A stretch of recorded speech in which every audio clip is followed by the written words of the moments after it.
On this segment of How We Listen, I got to talk to Michael Grubb, high school teacher at King's Academy and electronic music producer.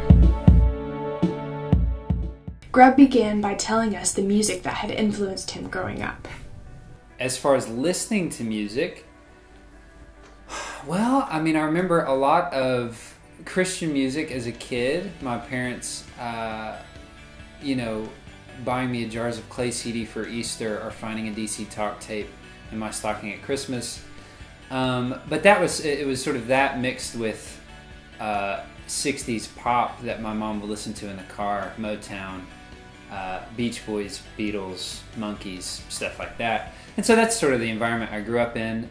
So I actually didn't do the hard work of seeking out anything new. I just had a brother who had done the work for me. He was 8 years older than me, and he was in college, and so he would come home and I would just sort of take whatever music he was listening to and listen to that. And I had parents that were both art minors and were more or less knowledgeable about where to find good music and that sort of thing. Grubb said one of the greatest experiences was the corporate enjoyment that he found when listening to music with other people. There's a certain sort of particular joy, I think, in that sort of corporate enjoyment. It's like listening to another song and knowing that someone else is really liking it as maybe as much as you do. Put it on CD and listen to it, and I would talk about my own enjoyment, and sufficiently enough that I could see they would sort of listen for what I heard and then enjoy it themselves. That was a maybe more intense version of that original corporate enjoyment, where I'm saying, do you hear this? Are you getting this? Is this not great? Wait, listen to this part, shut up, listen to this little, transition, or listen to this fill, or listen to the way this beat drops, or something like that. And then to see them sort of really enjoy it, and to see it.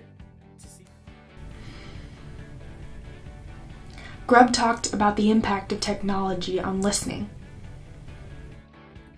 As much as we'd like to hope that technology and this sort of wide dissemination of music has encouraged everybody to be sharing their tastes, and for me to be able to hear a band that I'd never heard before and say, wow, this is great. I think it's done a couple things. The first thing that it's done is good, which is to give platform to a lot of people that wouldn't have had platforms. Grubb talked about the negative impact of listening, where it has led some people to not be as open to new sounds and music, and feeling that they already have created their musical identity. Even my dad, I remember sitting next to my dad, who's an old guy, and he has his own tastes and his own preferences, but I remember sitting next to my dad on a plane and playing him a new Coldplay CD, because I knew he liked, from what he'd heard, he had made a few comments about liking Coldplay, and really, who doesn't? That they're just sort of like a vanilla flavor, and I played him the song Viva La Vida. It had just come out, hadn't really hit the radio that hard, so he hadn't heard it. And I remember him, the experience in the airplane of being packed in with all these other people, and Dad had headphones in because I had given him my earbuds, and of course he feels like he needs to speak loudly to me. And he just shouts in this closed airplane, "Song of the Year!" Just like shouting it to me, and we've not even taken off of the tarmac. And I think that experience was revelatory, not just because he hadn't quite grasped that you don't have to yell when the headphones are in your ears, but more revelatory because it said to me that here's a guy who's like, he's willing to throw out a label like Song of the Year of a band that he's not listened to much, a new song, right? My high schoolers would never do that. My students would never do that. Because why? Because they've already manufactured in their heads what they like at a pretty early age. When I look at a generation 2 or 3 times removed from the generations I teach and interact with at school, taste is malleable. It's changing all the time. People are hearing new stuff, welcoming new stuff all the time.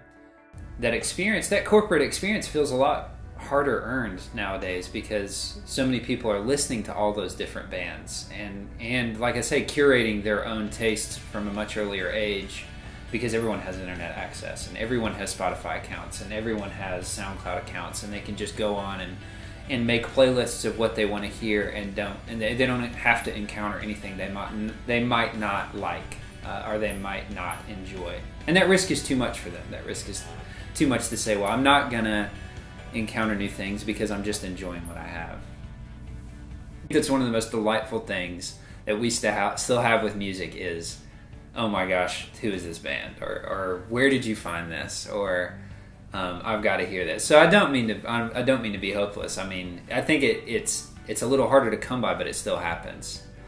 And maybe one of the more difficult things too is that we as people just have to develop a posture of being willing to have new things put in front of us.